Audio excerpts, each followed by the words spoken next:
All right, here we are. My first thing of this kind, a YouTube live stream. It's nerve-wracking. I don't know what's going on. I've spoken to big groups of people before, but this is like, I'm in my office, I'm alone, and I'm speaking, and there might be people watching.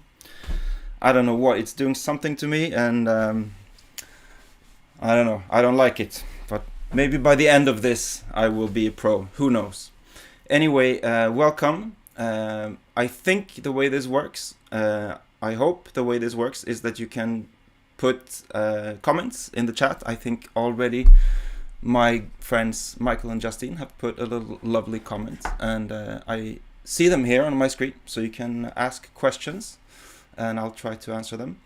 I also don't know, there might be I see there's 10 viewers, so that's good. This is good news. And of course, I believe afterwards people will be able to go back and watch. But anyway, let's just jump in. I'm here today to talk about the new film that I'm working on with Stephen Jenkinson.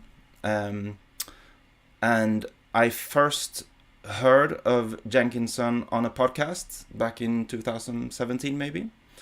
And I went out and got a book of his called Die Wise, and which really changed my life quite profoundly. The book talks about dying in a way that I had never heard anybody speak about dying, and it just made me think about living in a new way. So that's what it did to me. And then I heard that he was coming to the UK. This was in 2018.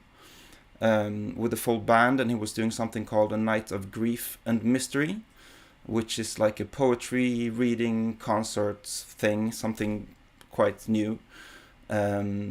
And I went there, and I was lucky enough to see the show and to interview him after one of the shows, and so that became the first ever episode of the Campfire podcast.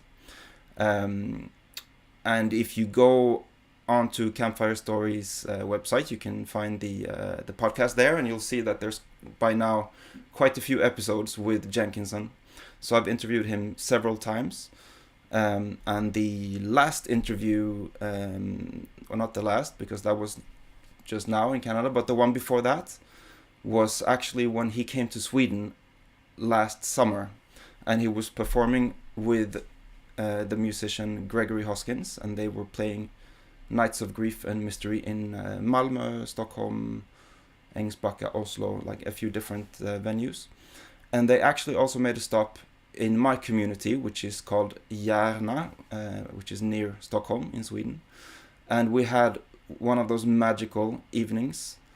It was an August evening with the crickets playing as the backdrop, and we had put one of those festival tents over the site of a greenhouse that had burned down. There's this community farming place in Järna, which is called Under tallarna, which means underneath the pine trees, I believe. And it's just a place of farming and gathering. It's a really beloved place in the community where I live. And the greenhouse had mysteriously burned to the ground just a few months prior. They're actually rebuilding it now, I just saw, so that's beautiful news. But anyway, at the time it was burnt down, and so we put a festival tent and put 100 chairs and a little stage and a couch, and I interviewed Stephen Jenkinson before a live audience. And after the interview, Gregory and Stephen played a few of the pieces from the Nights of Grief and Mystery concert. And you can actually, it's called From the Ruins of a Greenhouse, and it's in the podcast library, so you can go to whatever it is, campfire-stories.org/maybe podcast library. You'll find it. So I'm going there to that evening because therein lies the seed for this film.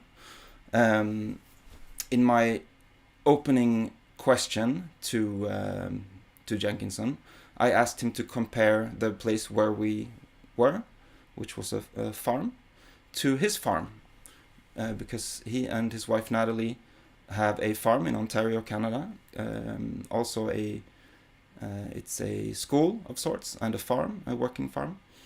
And so he was speaking about the farm, and it was just something in his answer that really drew me in when he was talking about the way they interact with the soil, the way they just the fact that they have one big part of their farm which they never go to. They just designated that as a no-go zone. So there's a huge piece of their property that they just don't go to, and they haven't gone there for 25 years, and they've just left it to itself and to the animals, that they have a corridor to go between their places without having to smell the humans.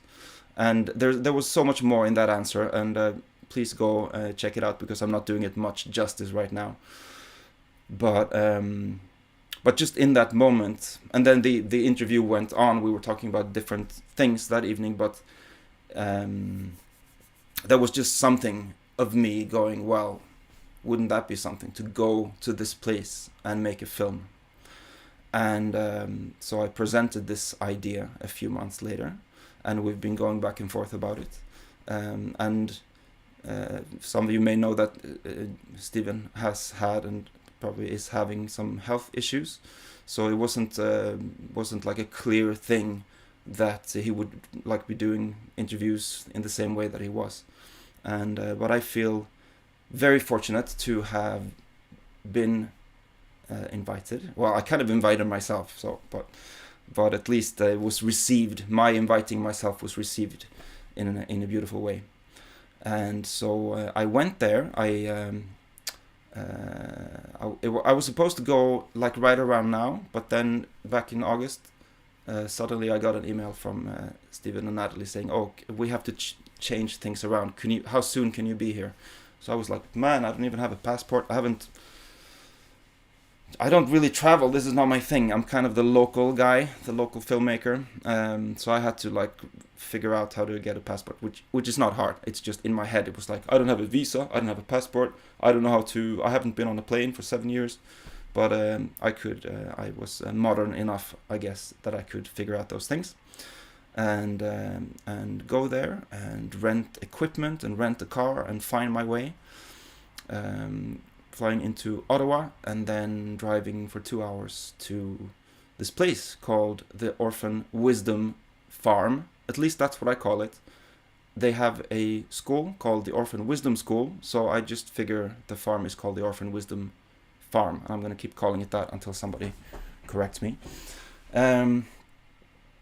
So that's how the film, that was the beginning of how the film came to be. And then, so all of this is kind of like an instinctual thing.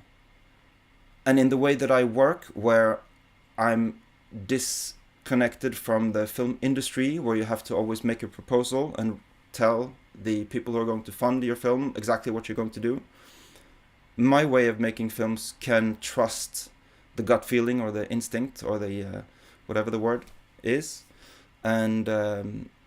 And so I do. And this was just, I want to be at this place and I want to create something there. So you could say that from a like Excel spreadsheet brain perspective, it wasn't very thought through, but it's like it was very gut feeling supported all the way. And just arriving, I knew that I was in the right place.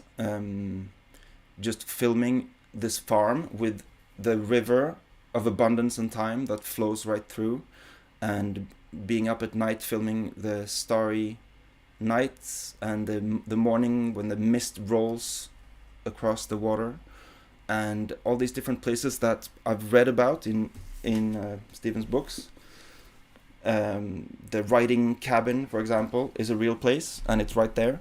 And excuse me, and their home, and the chickens and the sheep and the pigs. Very happy, 2 big fat happy pigs that I got to feed and hang out with on my last day there. And so the film has a few different elements. It's first and foremost, I would say, I don't know if I should divide it into first and foremost, but the first thing that I will mention that is this film is is a portrait of the place. So it's kind of me being a fly on the wall, filming the people who work there, because it's not just Stephen and his wife Natalie. There's other people working there, living there, and just filming the day-to-day goings on, the fence posts, building fences, and just harvesting of corn, and cooking food, baking bread, everything that goes on. So it's kind of a snapshot of the place, a portrait of the place. And then, so intermingled with that will be the words of Jenkinson. So I made 3 interviews with him, and each interview was like an hour and a half long, and so that I have like all of this material now, which is crazy, that to pull from that and make a half-hour film is quite daunting. But so there's different topics that the interviews touch on, and the topics that I feel will be the tent posts of this film will be soil, meaning why is it important to care for a small piece of land during these times, and prayer, and not maybe in the Christian or religious way that you think of prayer, but like what is prayerfulness? How do you act in such a way that you keep the people who came before you in mind, and keep the people who will come after you in mind? What was the third one? Crisis, which we are living in, and which I feel Stephen can speak to very eloquently by beginning with the word crisis. What does it mean, and how does that inform our days and what's going on? So, but it is going to be daunting to take all of this material, all of his words, and be like with a scissor to put them together to create a backbone for this film. But it's a challenge that I'm very happy to throw myself into. As the days get darker and darker here, I have the whole winter to work on this film. And then, so this is what this whole Kickstarter and this whole thing is all about. A film, I mean, I wouldn't say maybe a film always needs music, but most films have music. Most of my films have music in them. And so there's always different ways of thinking about music. But in this case, it seemed to me that there was one dream scenario of thinking about music for this film. And then there were a bunch of option B ideas. But the dream scenario was, to me, quite obviously to reach out to Gregory Hoskins, who is the musician who's been touring with Stephen for the past, I mean, on and off for the past, since 2018 at least, and creating 3 studio albums. I think they're working on a 4th one, and they've been on the road and just been collaborating so much. And Gregory has an incredible way of being like bringing his music so that it has a clear like hymnness about it, but still allowing it to stay underneath of Stephen's words when that's appropriate. And so it doesn't compete. It mingles and it's creates something quite beautiful. Those of you looking at this who have heard some of the tracks from the albums or have been to a concert, you will know what I'm talking about. So yeah, that's why I reached out to Gregory, and he was kind enough to take my call and listen to my plea, and he was really thrilled about it. I'm gonna actually have him on as a guest if my nerves can stand having another one of these sessions.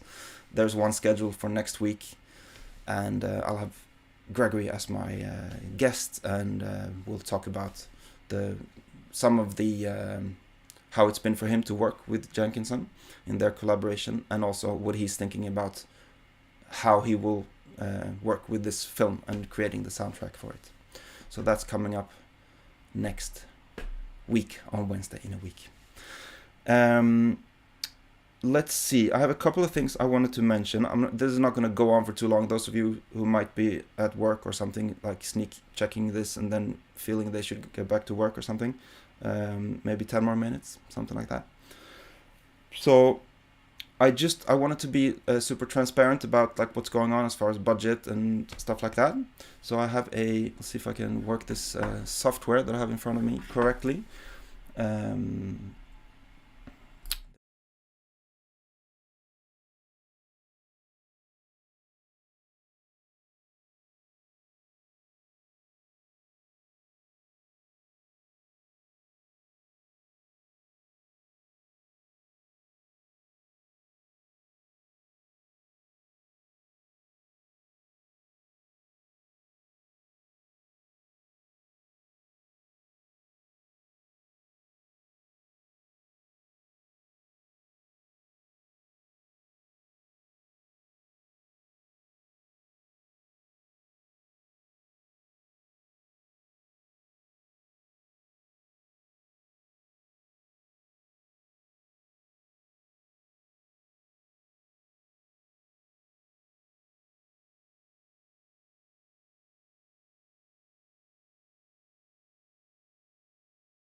Is the sound back now? See, this is what happens with live streaming. I guess probably I hadn't put the mic in for that thing. So anyway, maybe you saw the budget thing, and maybe you didn't hear what I was saying. So I'll just speak to the budget now. So obviously I had to get on a plane, which was not something that I took easily. It wasn't an easy decision for me, but I did that, and then you have to pay for the ticket, of course, and then there's some travel arrangements and rental car and rental equipment and stuff. And yes, the sound is back. Thank you, Anne. So budget-wise, yeah, man, this is hard. Have you guys ever done a live stream? This is like, you need like a producer to tell you what to do. People with cards and stuff telling you what to do. Anyway, I'm talking about the budget. I'm going to see if I can get through this. I don't have the thing to show you the budget, but maybe you saw it before. Let's see. Yeah, so I basically had to empty my bank account to pay for the tickets and all the logistics of getting myself there. So that's fine. And then all of my time with shooting and editing and everything that I do, I'm thankfully supported by Patreon and other forms of donations that keep me every month able to pay my bills and get on with my day. So I'm extremely thankful for that. And then where I always get into trouble with budget with my films is when I have to reach out to a third party, somebody to come in and do something like composing music. Or like I always send my films to my good friend and trusted ally Boris, who is my editing consultant and also my sound mixer, and I always have a hard time figuring out how to get him paid, which sometimes results in I'm not paying him what he should be paid, so that's something for the future. But anyway, in all of this thinking about the budget and figuring things out, there was no way I was going to go and call Gregory Hoskins and say, oh, can you do this work for 2 months or whatever it will take for free? So I asked him how much would be reasonable, and he said, well, something like maybe 4,000 Canadian. And I'm thinking if I could do a little bit better than that, because I know that he will want to bring in other musicians as well to add to the craft, to play instruments that maybe he doesn't play. So I'm trying to get him as much money as I can, so that, well, within reason, so that he can be comfortable in doing this and pay his bills and bring in musicians. And I'm doing very well. The comment, Katja, thank you. Thank you so much. Man, this is something else. Sitting in an office like this. I'm used to sitting here. I'm all alone. I'm doing what I want. I'm screaming. I'm dancing. This is like, I feel like the world is looking, even though I can see that there's 11 viewers, so it's not the world, but still. Anyway, should we leave the budget thing? Maybe we will leave the budget thing. You understand the deal. There's a need for me to be able to be professional with Gregory and pay him something. So that's why I created the Kickstarter campaign. I'm gonna see if I can bring in here's the campaign name, and of course it's difficult to remember or write down all of this. Kickstarter.com/project/Campfire Stories, blah blah blah. But fear not, there should be in the description for this video a link that will take you directly there. And if we go there, now let's see, because I have all this stuff lined up. Now if we go there, we'll see if the audio stays or goes. Let's see.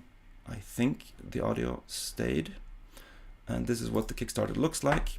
You can see, if you're seeing what I'm seeing, you can see that there's already 46 people who have combined to raise 22,805 Swedish kroner, which is something like, if you take away one decimal, that will be the US dollar equivalent. So about $2,280 US, which is pretty amazing. So incredible. I can't believe that I launched this campaign yesterday, and I can't believe that it's doing so well. But anyway, anyone who goes over here can see there's the little presentation video that maybe you've seen already somewhere, but that's on there. And then there's the story where I describe the film a little bit and the thinking behind the film and why Gregory Hoskins is the person I would like to hire for the soundtrack composition. There's also all the rewards lined up here, and I'm just going to go through them because I had a lot of fun creating them. And so the basically everyone who, even if you throw in $1, because you can change the amount, you can go here, pledge any amount, and you can just pledge very low amount if maybe you're a student or for whatever reason. But anyone who pledges anything will be invited to the preview screening, and that should be fun. And I'm going to invite, I can't promise that Gregory and Stephen and Natalie and all of those wonderful people will be on that call, but I hope so. And maybe it'll be something like this. Maybe by then I'll be a super pro when it comes to live streaming, who knows. Or maybe we'll do like a Zoom window. Everybody's invited. Everybody can bring their popcorn and champagne or beverage of choice. And we'll watch the film and we'll speak about it afterwards. So that'll happen before it goes live to the rest of the world. All of the people who are part of this campaign will get the sneak peek preview. Then if you go down and you pledge $30 or more, you get your name in the credits, which is cool. If you pledge $50, you get to download and own the film, which is different from just streaming it. You'll get a link where you can download it and keep it on your computer for all eternity, or until there's a sun blast that takes away all the ones and zeros. If you pledge, I keep saying the dollar amount, but the 1,000 kroner or $100 tier, you get, so Gregory has agreed he's going to create the music for the whole film, but he's going to pull together one track, which will be, I don't know exactly what that will look like, but he will make something that will be, I don't know if it's one long thing or if it's like a short piece. I'm actually not sure. It'll be a surprise from Gregory to whoever jumps on this level. There's already 5 backers, so Gregory has the heats on him to create something, to download something exclusive. And then we get to the really, really cool thing. I mentioned before that maybe I'll talk about this and go back to the main camera. Yeah. So I mentioned that I interviewed Jenkinson 3 times, 1.5 hour long interviews, and there's all of this material. And I will maybe I will pull 10% of that will be in the film, which will relate to certain topics that will keep the film in a certain space. But all of the other stuff, nothing gets left on the editing room floor. I'm going to create I'm in my head working out how this will look, but something like three 1 hour long filmed interview sessions that will have like as in a singular thing, but range of topics, and I don't know yet how that will be used. If it will go eventually on the YouTube channel, if it'll be sold through the Orphan Wisdom website, I don't know, but I do know that whoever goes on that 2,500 Swedish kronor tier will get that before we know what else we'll do with it. So that's pretty cool. Okay. I think those were the things I wanted to talk about. I wanted to mention, which I did already, but I'll do it again, that next week, on Wednesday next week, I'll do one more of these, and Gregory Hoskins, hopefully, will be with me, and I'll talk to him about what it's been like for him to work with Jenkinson, how it's been like for them on the road, and what he's thinking for the soundtrack for this film. And I think that's it. I think I made it through.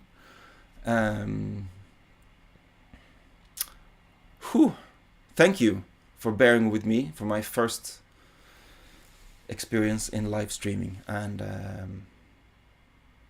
what else? Nothing else. I'll put this thing back on for a second so you can see if in case you're watching this and you're like, yeah, I want to throw in $5 or $50 or $1. We're happy to have your silver, and we'll put it to good use. It'll go to Gregory Hoskins so that he can create beautiful music for this film. Thank you so much. I'm going to sign off and hope you have a beautiful day, rest of the day. See if I can find the button to turn this thing off.